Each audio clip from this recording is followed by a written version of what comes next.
Hello दोस्तों, स्वागत है आपका अपने यूट्यूब चैनल स्टडी पुट दर्पण में। 19 अक्टूबर दिल्ली पुलिस हेड कांस्टेबल के सभी शिफ्ट का एग्जाम समाप्त हो चुका है और अभी हम लोग तीनों शिफ्ट का एक साथ एनालिसिस को देखेंगे। और अगर आप इससे पहले जितने भी पेपर हुए हैं उसका अगर एनालिसिस देखना चाहते हैं तो हमारे चैनल पर विजिट कर सकते हैं। और एक महत्वपूर्ण बात, अगर आपने अभी तक स्टडी पुट दर्पण यूट्यूब चैनल को सब्सक्राइब नहीं किए हैं तो कर लीजिए। साथ ही पास वाले बेल आइकन को भी प्रेस कर लीजिए ताकि जैसे ही कोई वीडियो अपलोड होता है तो तुरंत आपके पास नोटिफिकेशन पहुँच जाए। तो चलिए वीडियो को स्टार्ट करते हैं और चलते हैं पहला क्वेश्चन की ओर। पहला क्वेश्चन पूछा गया था, ठोस अवस्था से सीधे गैस अवस्था में होने वाले परिवर्तन की घटना को क्या कहते हैं? ठोस अवस्था से सीधे गैस अवस्था में होने वाले परिवर्तन की घटना को क्या कहते हैं? तो ठोस अवस्था से सीधे गैस अवस्था में होने वाले परिवर्तन की घटना को ऊर्ध्वपातन कहते हैं। क्या कहते हैं? ऊर्ध्वपातन करेक्ट आंसर हो जाता है। ऊर्ध्वपातन का कौन कौन सा उदाहरण है इसको भी देख लेते हैं। कपूर हो गया, आयोडीन, गंधक, नौसादर, नेप्थलीन, आइडोफॉर्म और एंथ्रासीन, ये सब जो है ऊर्ध्वपातन के एग्जाम्पल है। चलते हैं नेक्स्ट क्वेश्चन पे। और कुछ एक्स्ट्रा फैक्ट भी है, देख लेते हैं इसको भी। आसवन किसे कहते हैं, इसको भी देख लेते हैं। आसवन किसे कहते हैं?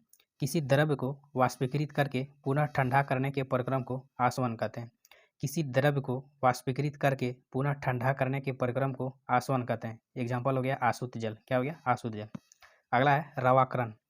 किसी विलयन को धीरे धीरे ठंडा करके ठोस अवस्था में बदलने की प्रक्रिया को रवाकरण कहते हैं। किसी विलयन को धीरे धीरे ठंडा करके ठोस अवस्था में बदलने की प्रक्रिया को रवाकरण कहते हैं। चलते हैं अगले क्वेश्चन की तरफ और इसको भी देख लेते हैं।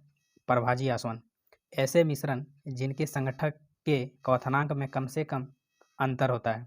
ऐसे मिश्रण जिनके संगठक के क्वथनांक में कम से कम अंतर होता है उसका पृथक्करण करने के लिए प्रभाजी आसवन विधि का प्रयोग करते हैं। एग्जाम्पल जैसे हो गया पेट्रोल, डीजल, केरोसिन इत्यादि जो है प्रभाजी आसवन के द्वारा शुद्धिकरण होता है इसका। जबकि भाप आसवन को भी देख लेते हैं। इस विधि से उन कार्बनिक पदार्थों का शुद्धिकरण किया जाता है जो जल में घुलता नहीं है यानी अविलय होता है, उसे भाप आसवन विधि के शुद्धिकरण किया जाता है। चलते हैं अगले क्वेश्चन की ओर। अगला क्वेश्चन पूछा गया था, कुचिपुड़ी नृत्य किस भगवान से संबंधित है? कुचिपुड़ी जो नृत्य है वो किस भगवान से संबंधित है? तो कुचिपुड़ी नृत्य का संबंध भगवान कृष्ण से, तो भगवान कृष्ण जो है करेक्ट आंसर हो जाता है। इसका संस्थापक जो है, कुचिपुड़ी नृत्य का संस्थापक सिद्धेंद्र योगी को माना जाता है। किसे माना जाता है? सिद्धेंद्र योगी को माना जाता है। और एक महत्वपूर्ण बात, कुचिपुड़ी नृत्य जो है पीतल की थाली पर किया जाता है। याद रखिएगा, वेरी वेरी इंपॉर्टेंट। पीतल की थाली पर कौन सा नृत्य किया जाता है? तो होगा कुचिपुड़ी। कुचिपुड़ी नृत्य को पीतल की थाली पर किया जाता है। कुछ एक्स्ट्रा फैक्ट को भी देख लेते हैं। कुचिपुड़ी नृत्य आंध्र प्रदेश राज्य से संबंधित है। कुचिपुड़ी नृत्य पीतल के थाली पर किया जाता है। देख लीजिए, पीतल कुचिपुड़ी नृत्य पीतल के थाली पर किया जाता है। और कुछ नृत्य को देख लेते हैं, जैसे कि भरतनाट्यम। भरतनाट्यम यह एक एकल स्त्री नृत्य है। एग्जाम में पूछा हुआ क्वेश्चन है, इनमें से कौन एकल स्त्री नृत्य है? तो वहाँ भरतनाट्यम करेक्ट आंसर हो जाएगा। तो भरतनाट्यम तमिलनाडु राज्य का लोक नृत्य है। कथकली केरल का है। मोहिनीअट्टम ये भी केरल का है। मोहिनीअट्टम नृत्य जो है भरतनाट्यम तथा कथकली का मिश्रण है, इसको भी याद रखिएगा। मोहिनीअट्टम जो नृत्य है वो भरतनाट्यम तथा कथकली का मिश्रण है। ओडिसी जो है, ओडिशा जो ओडिसी नृत्य जो है कृष्ण लीला पर आधारित नृत्य है, जबकि मणिपुरी जो नृत्य है मणिपुर का है। चलते हैं अगले क्वेश्चन की तरफ। अगला है सतरिया। सतरिया जो नृत्य है असम राज्य का है। कहाँ का है? असम। और सतरिया नृत्य का संस्थापक शंकरदेव को माना जाता है। किसे माना जाता है? शंकरदेव को सतरिया नृत्य का संस्थापक माना जाता है। अगला है कथक नृत्य। कथक नृत्य जो है उत्तर प्रदेश राज्य का है। कहाँ का है? उत्तर प्रदेश। कथक नृत्य नवाब वाजिद अली शाह द्वारा संरक्षित है। किसके द्वारा? नवाब वाजिद अली शाह के द्वारा कथक नृत्य संरक्षित है। चलते हैं अगले क्वेश्चन की तरफ। अगला क्वेश्चन पूछा गया था, ईमेल का प्रथम भाग क्या कहलाता है? ईमेल का प्रथम भाग क्या कहलाता है? तो ईमेल का प्रथम भाग जो होता है उसे यूजर नेम कहते हैं। क्या कहते हैं? यूजर नेम करेक्ट आंसर हो जाता है। जबकि लास्ट नेम जो होता है उसे डोमेन नेम कहते हैं। क्या कहते हैं? Domain name. तो यूजर नेम करेक्ट हो जाता है। चलते हैं अगले क्वेश्चन की ओर। अगला क्वेश्चन पूछा गया था, जल के ऊपर सुई का तैरना किसका कारण है? जल के ऊपर सुई का तैरना किसका कारण है? तो ये पृष्ठ तनाव का कारण है। किसका है? पृष्ठ तनाव, सरफेस टेंशन जो है करेक्ट आंसर हो जाता है। कुछ और एक्स्ट्रा फैक्ट को देख लेते हैं। तनाव किसे कहते हैं? पृष्ठ तनाव किसी द्रव्य का वह गुण है जिसके कारण वह अपने क्षेत्रफल को नियंत्रित बनाने की चेष्टा करता है। पृष्ठ तनाव किसी द्रव्य का वह गुण है जिसके कारण वह अपने क्षेत्रफल को नियंत्रण बनाए रखने में की चेष्टा करता है। पृष्ठ तनाव का एसआई मात्रक जो होता है न्यूटन प्रति मीटर होता है, जबकि पृष्ठ तनाव का विमीय सूत्र जो होता है m1t-2 होता है। पृष्ठ तनाव का जो फॉर्मूला होता है कार्य बटे क्षेत्रफल होता है। क्या होता है? कार्य बटे क्षेत्रफल। और कुछ देख लेते हैं। तापमान के बढ़ने से द्रव के पृष्ठ तनाव का मान घटता है, वेरी वेरी इंपॉर्टेंट। तापमान के बढ़ने से द्रव के पृष्ठ तनाव का मान जो है घटता है, जबकि क्रांतिक ताप पर यह शून्य हो जाता है। चलते हैं नेक्स्ट क्वेश्चन की तरफ। अगला क्वेश्चन पूछा गया था कि 2021 में किस राज्य में अनुसूचित जाति एवं अनुसूचित जनजाति संशोधन विधेयक को लाया गया। 2021 में किस राज्य में अनुसूचित जाति एवं अनुसूचित जनजाति संशोधन विधेयक को लाया गया, तो असम में लाया गया। कहाँ? असम जो है करेक्ट आंसर हो जाता है। चलते हैं अगले क्वेश्चन की तरफ। अगला क्वेश्चन पूछा गया था कार्ले की गुफा किस राज्य में स्थित है। कार्ले की गुफा किस राज्य में स्थित है, तो कार्ले की जो गुफा है महाराष्ट्र में। कहाँ स्थित है? महाराष्ट्र। कार्ले की गुफा महाराष्ट्र में स्थित है, महाराष्ट्र करेक्ट आंसर हो जाता है। और कुछ गुफा को देख लेते हैं, जैसे अजंता एलोरा की गुफा, ये कहाँ है? महाराष्ट्र में। भीमबेटका की गुफाएं मध्य प्रदेश में। बाघ की गुफाएं भी मध्य प्रदेश में। बादामी की गुफा कर्नाटक में स्थित है। एलिफेंटा की गुफा महाराष्ट्र में स्थित है। उदयगिरी की गुफा उड़ीसा में स्थित है। चलते हैं आगे। उदयगिरी की गुफा उड़ीसा में स्थित है। अमरनाथ गुफा जम्मू कश्मीर में स्थित है। बुर्राह की गुफा आंध्र प्रदेश में स्थित है, जबकि वराह नामक गुफा जो है तमिलनाडु में स्थित है। चलते हैं अगले क्वेश्चन की। और जोगीमारा की गुफा जो है छत्तीसगढ़ में स्थित है। कहाँ? छत्तीसगढ़। अगला क्वेश्चन पूछा गया था HTML का वर्क काम क्या होता है। HTML जो होता है ना, उसका काम क्या होता है, इस क्वेश्चन को पूछा गया था। HTML, तो HTML का फुल फॉर्म क्या होता है, इसको सबसे पहले देते हैं। HTML hyper text markup language होता है। क्या होता है? हाइपर टेक्स्ट मार्कअप लैंग्वेज होता है। जबकि HTML का काम होता है, यह एक मार्कअप भाषा है जिसका उपयोग वेब ब्राउजर, पाठ, छवियों तथा अन्य सामग्रियों को दृश्य या सरल वेब पृष्ठों में व्याख्या और रचना करना इसका वर्क है। चलते हैं नेक्स्ट क्वेश्चन की तरफ। अगला क्वेश्चन पूछा गया था अभी वर्तमान में भारत के मुख्य चुनाव आयुक्त कौन है।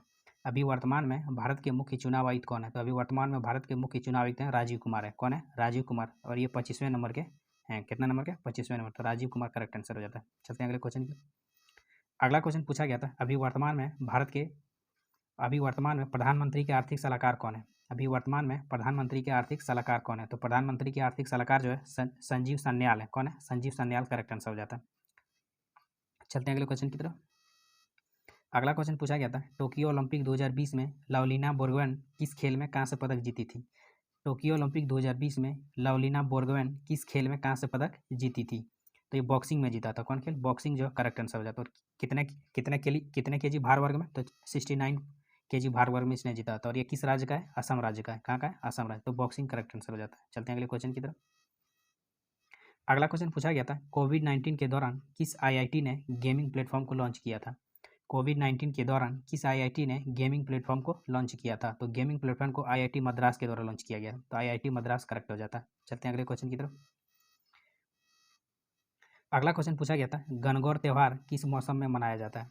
गणगौर त्यौहार किस मौसम में मनाया जाता है, तो गणगौर जो त्यौहार मनाया जाता है, यह राजस्थान राज्य का एक त्यौहार है। किस राज्य का? राजस्थान।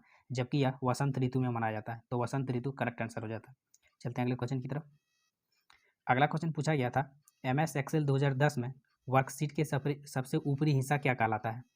MS एक्सेल 2010 में वर्कशीट के सबसे ऊपरी हिस्सा क्या कहलाता है, तो सबसे ऊपरी हिस्सा को टाइटल बार कहते हैं। क्या कहते हैं? टाइटल बार करेक्ट आंसर हो जाता है। चलते हैं अगले क्वेश्चन की तरफ। अगला क्वेश्चन पूछा गया था डॉक्ट्रिन ऑफ लैप्स, जिसे व्यपगत सिद्धांत भी कहा जाता है, तो डॉक्ट्रिन ऑफ लैप्स सिद्धांत किस वायसराय ने दिया था।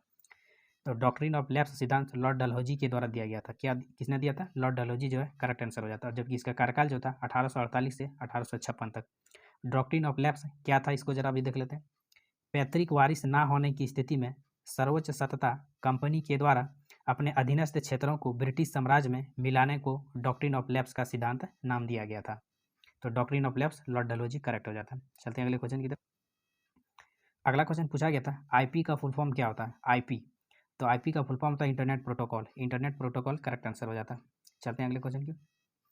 अगला क्वेश्चन पूछा गया था हॉर्नबिल त्यौहार कब मनाया जाता है। हॉर्नबिल जो त्यौहार है कब मनाया जाता है, तो हॉर्नबिल त्यौहार 1 से 10 दिसंबर तक मनाया जाता है। कब? 1 से 10 दिसंबर करेक्ट आंसर हो जाता है। और ये नागालैंड राज्य में मनाया जाता है। कहाँ? नागालैंड। नागालैंड राज्य को falcon capital of the world भी कहा जाता है। वेरी वेरी इंपॉर्टेंट क्वेश्चन, इसको याद रखिएगा।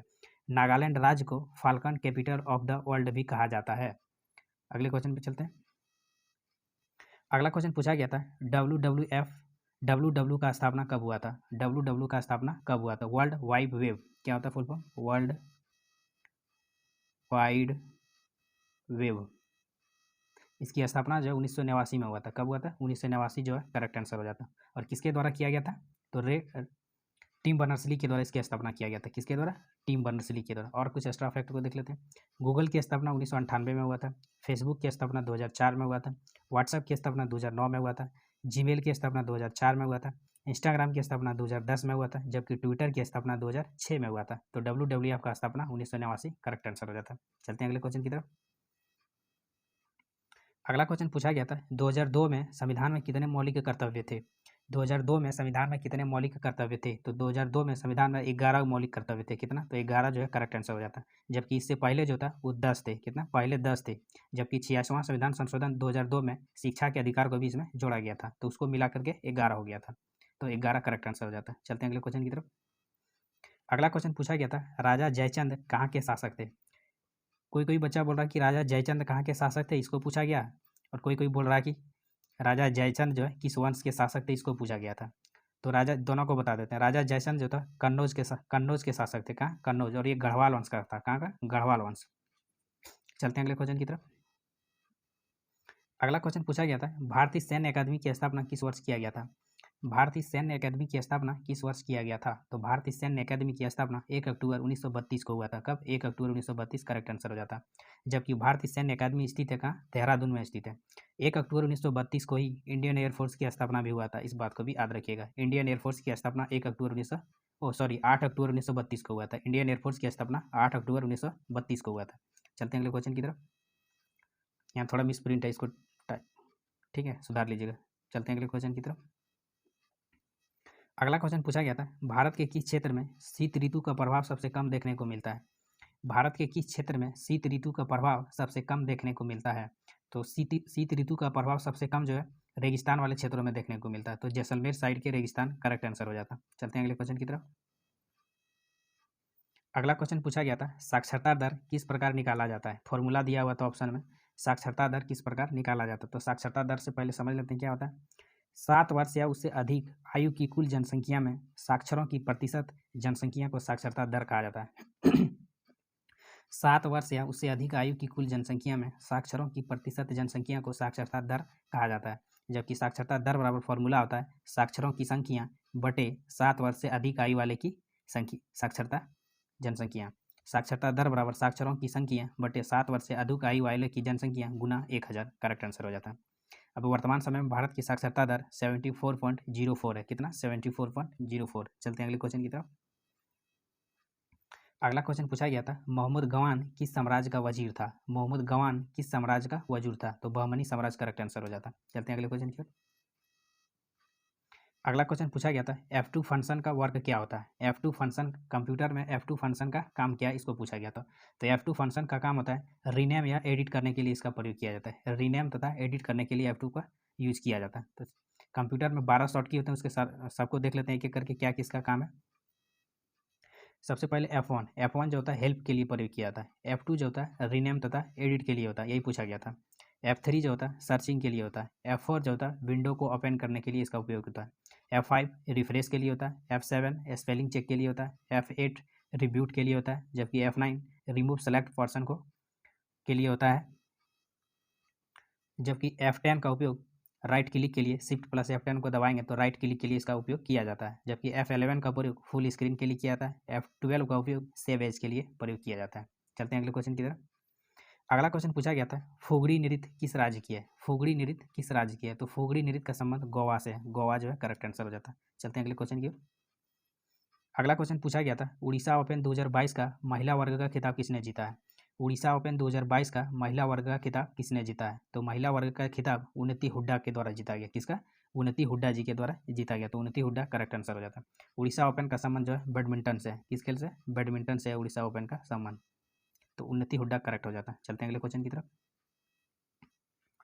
अगला क्वेश्चन पूछा गया था MS एक्सेल में रो को सेलेक्ट करने के लिए शॉर्टकट की क्या होता है? MS एक्सेल में रो को सेलेक्ट करने के लिए शॉर्टकट की जो होता है शिफ्ट प्लस स्पेस होता है। क्या होता है? Shift plus space correct answer हो जाता है। चलते हैं अगले क्वेश्चन की तरफ। अगला क्वेश्चन पूछा गया था एक्सेल में वर्कशीट का डिफॉल्ट नाम क्या होता है? एक्सेल में वर्कशीट का डिफॉल्ट नाम क्या होता है? तो वर्कशीट का डिफॉल्ट नेम जो होता है उसे सीट कहते हैं, सीट 1 कहते हैं। क्या कहते हैं? सीट 1 करेक्ट आंसर हो जाता है। नेक्स्ट क्वेश्चन पे चलते हैं। अगला क्वेश्चन पूछा गया था वर्नाकुलर फ्रेश एक्ट किसके शासनकाल में लाया गया था? वर्नाकुलर प्रेस एक्ट किसके शासनकाल में लाया गया था? तो vernacular press act Lord Lytton के कार्यकाल में 1878 में लाया गया था, जबकि लॉर्ड रिपन के कार्यकाल में इसको रद्द किया गया था। लॉर्ड रिपन के द्वारा इसको रद्द कर दिया गया था। वर्नाकुलर प्रेस एक्ट क्या था, इसके बारे में कुछ देख लेते हैं।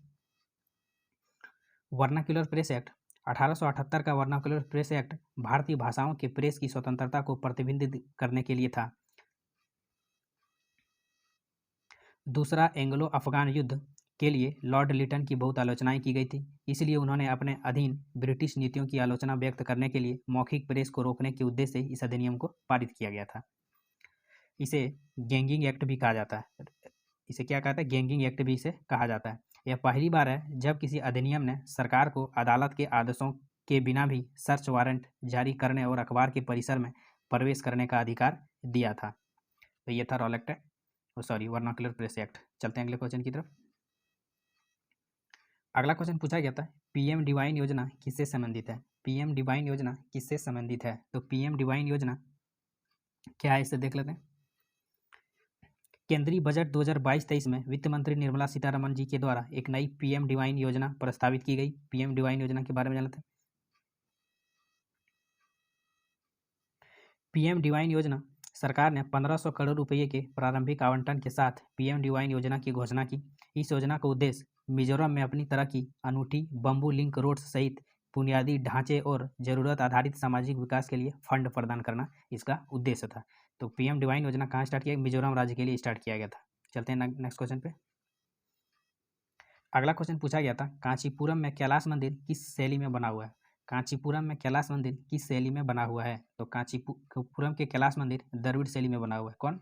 द्रविड़ शैली। दक्षिण भारत के जितने भी मंदिर हैं अधिकतर द्रविड़ शैली में बने हैं, जबकि उत्तर भारत के जो मंदिर हैं वो नागर शैली में बने हैं।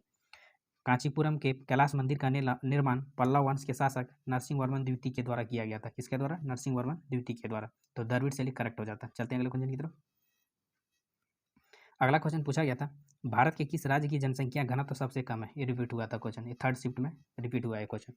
भारत के किस राज्य की जनसंख्या घनत्व सबसे कम है? तो अरुणाचल प्रदेश करेक्ट आंसर हो जाता है। अरुणाचल प्रदेश राज्य की जनसंख्या घनत्व सबसे कम है और कितना है? 17 प्रति वर्ग किलोमीटर है इसका जनसंख्या घनत्व है। जबकि सबसे ज़्यादा किसका है? बिहार राज्य की जनसंख्या घनत्व सबसे ज़्यादा कितना है? तो 1106 है। चलते हैं अगले क्वेश्चन की तरफ। अगला क्वेश्चन पूछा गया था, सती प्रथा को किसने समाप्त किया था? सती प्रथा को किसने समाप्त किया था? तो सती प्रथा को समाप्त राजा राम मोहन जी के द्वारा लॉर्ड विलियम बेंटिक के प्रयासों से 1829 में किया गया था। तो या तो ऑप्शन में राजा राम मोहन राय दिया होगा या तो लॉर्ड विलियम बेंटिक दिया होगा, दोनों में से एक दिया होगा, वो करेक्ट करना था। चलते हैं अगले क्वेश्चन की तरफ। अगला क्वेश्चन पूछा गया था, अगस्त 2022 में अशोक लीलैंड ने कौन सा electric double decker bus launch किया था? अगस्त 2022 में अशोक लीलैंड ने कौन सा इलेक्ट्रिक डबल डेकर बस को लॉन्च किया गया था? तो उस बस का नाम था स्विच EIV। क्या नाम था? Switch EIV। और इसे मुंबई में लॉन्च किया गया था। कहाँ? मुंबई। तो स्विच। चलते हैं अगले क्वेश्चन की तरफ। अगला क्वेश्चन पूछा गया था, अरावली और सतपुड़ा के बीच कौन सी पर्वत श्रृंखला की स्थित है? अरावली और सतपुड़ा के बीच कौन सी पर्वत श्रृंखला स्थित है? तो अरावली और सतपुड़ा के बीच विंध्याचल पर्वत श्रृंखला स्थित है। विंध्याचल पर्वत श्रृंखला करेक्ट हो जाता है। चलते हैं नेक्स्ट क्वेश्चन पे। अगला क्वेश्चन पूछा गया था, कार्बन मोनोऑक्साइड में ऑक्सीजन के कितने अणु विद्यमान होते हैं? कार्बन मोनोऑक्साइड में ऑक्सीजन के कितने अणु विद्यमान होते हैं? तो कार्बन मोनोऑक्साइड का फॉर्मूला जो होता है वो CO होता है। तो इसमें देख लीजिए अणु का क्या हुआ? अणु एक है, तो एक करेक्ट आंसर हो जाता है। चलते हैं अगले क्वेश्चन की तरफ। अगला क्वेश्चन पूछा गया था, पानीपत का तीसरा युद्ध किसके किसके बीच हुआ था? पानीपत का तीसरा युद्ध किसके किसके बीच हुआ था? तो पानीपत का तीसरा युद्ध 1761 में अहमद शाह अब्दाली और मराठों के बीच हुआ था। किसके किसके बीच? अहमद शाह अब्दाली और मराठों के बीच करेक्ट आंसर हो जाता है। पानीपत का प्रथम युद्ध 1526 में बाबर और इब्राहिम लोदी के बीच हुआ था, जबकि पानीपत का दूसरा युद्ध 1556 में अकबर और हेमू के बीच में हुआ था। तो 1761 करेक्ट आंसर हो जाता है और अहमद शाह अब्दाली और मराठों के बीच। चलते हैं अगले क्वेश्चन की तरफ। अगला क्वेश्चन पूछा गया था, भारत में जनगणना कितने वर्ष के अंतराल पर कराया जाता है? भारत में जनगणना कितने वर्ष के अंतराल पर कराया जाता है? तो 10 वर्ष के अंतराल पर भारत में जनगणना कराया जाता है। तो 10 वर्ष करेक्ट आंसर हो जाता है। जनगणना से संबंधित कुछ मुख्य इंपॉर्टेंट बातें को भी देख लेते हैं। जनगणना जो है संविधान की 7वीं अनुसूची में रखी गई है। किस अनुसूची में? 7वीं अनुसूची में जनगणना को रखी गई है और यह संघ सूची के अंतर्गत आता है। किस सूची? संघ सूची के अंतर्गत आता है। गृह मंत्रालय के तहत भी आता है। गृह मंत्रालय के तहत जनगणना आता है और जनगणना जो है संविधान के अनुच्छेद 246 के तहत कराया जाता है। कितना? 246 के तहत जनगणना जो है भारतीय संविधान के 246 के तहत जनगणना कराया जाता है। केंद्रीय स्तर पर जनगणना का सबसे बड़ा अधिकारी जो होता है वो जनगणना आयुक्त होता है। कौन होता है? जनगणना आयुक्त। जनगणना अधिनियम 1948 में पारित किया गया था। कब? 1948 में जनगणना अधिनियम पारित किया गया था। जबकि जनगणना विभाग की स्थापना 1961 में हुआ था। कब हुआ था? 1961 में। विश्व में सर्वप्रथम जनगणना स्वीडन देश में 1749 में हुआ था। कब हुआ था? 1749 में स्वीडन में सर्वप्रथम जनगणना हुआ था। जबकि विश्व में प्रथम 10 की जनगणना जो हुआ था वो अमेरिका में 1890 में हुआ था। 10 की जनगणना सर्वप्रथम अमेरिका में 1890 में हुआ था। ब्रिटिश काल में सर्वप्रथम 1872 में लॉर्ड मेयो के कार्यकाल में जनगणना हुआ था। जबकि भारत में सर्वप्रथम नियमित जनगणना 1881 में लॉर्ड रिपन के कार्यकाल में हुआ था। कब? लॉर्ड रिपन के कार्यकाल में। भारत में 2011 की जनगणना देश की 15वीं जनगणना थी। कितने नंबर की थी? 15वीं जनगणना थी। और इसका जो नारा था, हमारी जनगणना हमारा भविष्य, इसका नारा था। पहली जनगणना में कुल प्रश्न 14 प्रश्न पूछे गए थे। पहली जनगणना में कुल 14 प्रश्न पूछे गए थे, जबकि 2011 की जनगणना में 29 प्रश्न पूछे गए थे। Very very important. पहली जनगणना में 14 प्रश्न पूछे गए थे, जबकि 2011 की जनगणना में 29 प्रश्न पूछे गए थे। भारत के प्रथम जनगणना आयुक्त कौन थे? तो भारत के प्रथम जनगणना आयुक्त WC प्लॉयडेन थे। कौन थे? WC Plowden. Very very important question. और 2011 की जनगणना जो है 2 चरणों में पूरा किया गया था। कितने? 2 चरणों में पूरा किया गया था। चलते हैं अगले क्वेश्चन की तरफ। अगला पॉइंट है, 2011 की जनगणना का शुभंकर एक परगणक शिक्षिका को बनाया गया था। किसको? एक परगणक शिक्षिका को बनाया गया था। भारत में जाति आधारित जनगणना 1881 में शुरू हुई थी। कब? 1881 में जाति आधारित जनगणना स्टार्ट हुआ था। चलते हैं अगले क्वेश्चन की तरफ। अगला क्वेश्चन पूछा गया था, रासायनिक उर्वरक में NPK का फुल फॉर्म क्या होता है? NPK, nitrogen phosphorus potassium, NPK का फुल फॉर्म होता है। तो nitrogen phosphorus potassium correct answer हो जाता है। चलते हैं अगले क्वेश्चन की तरफ। अगला क्वेश्चन पूछा गया था, बाराबाती का किला किस राज्य में स्थित है? बाराबाती का किला किस राज्य में स्थित है? तो बाराबाती का किला उड़ीसा राज्य में स्थित है। कहाँ? उड़ीसा करेक्ट आंसर हो जाता है। चलते हैं नेक्स्ट क्वेश्चन पे। अगला क्वेश्चन था, गूगल क्रोम क्या है? गूगल क्रोम क्या है? तो गूगल क्रोम एक वेब ब्राउजर है। क्या? वेब ब्राउजर जो करेक्ट आंसर हो जाता है। वेब ब्राउजर करेक्ट आंसर हो जाता है। चलते हैं अगले क्वेश्चन की तरफ। अगला क्वेश्चन पूछा गया था, बिहू किस राज्य का लोक नृत्य है? शायद ऐसे इस क्वेश्चन को नहीं पूछा गया था। पूछा गया था कि इनमें से कौन सा नृत्य जो है असम का है? इनमें से कौन सा नृत्य जो है असम का है? ये क्वेश्चन सवाल था। तो बिहू जो है किस राज्य का है? असम। तो ऑप्शन के अनुसार वहाँ देख लेता। तो असम राज्य का कौन कौन सा नृत्य है? बिहू हो गया, सत्रिया भी असम का होता है, सत्रिया। अब ऑप्शन में कौन कौन दिया हुआ था देख लेते। या तो बिहू दिया हुआ है, तो सत्रिया दिया हुआ, तो और कुछ दिया हुआ। चलते हैं नेक्स्ट क्वेश्चन पे। अगला क्वेश्चन पूछा गया था, 2022 में अटल इनोवेशन मिशन के निदेशक किसे बनाया गया है? 2022 में अटल इनोवेशन मिशन के निदेशक किसे बनाया गया है? तो अटल इनोवेशन मिशन के निदेशक डॉक्टर चिंतन वैष्णव को बनाया गया। किसे बनाया गया? डॉक्टर चिंतन वैष्णव करेक्ट आंसर हो जाता है। चलते हैं अगले क्वेश्चन की तरफ। क्वेश्चन समाप्त हो चुका है।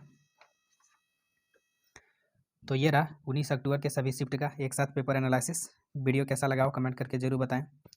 और अगर वीडियो से आपको कुछ सीखने को मिला हो तो चैनल को सब्सक्राइब भी कर लीजिए। तो चलिए मिलते हैं नेक्स्ट वीडियो में, तब तक के लिए जय हिंद।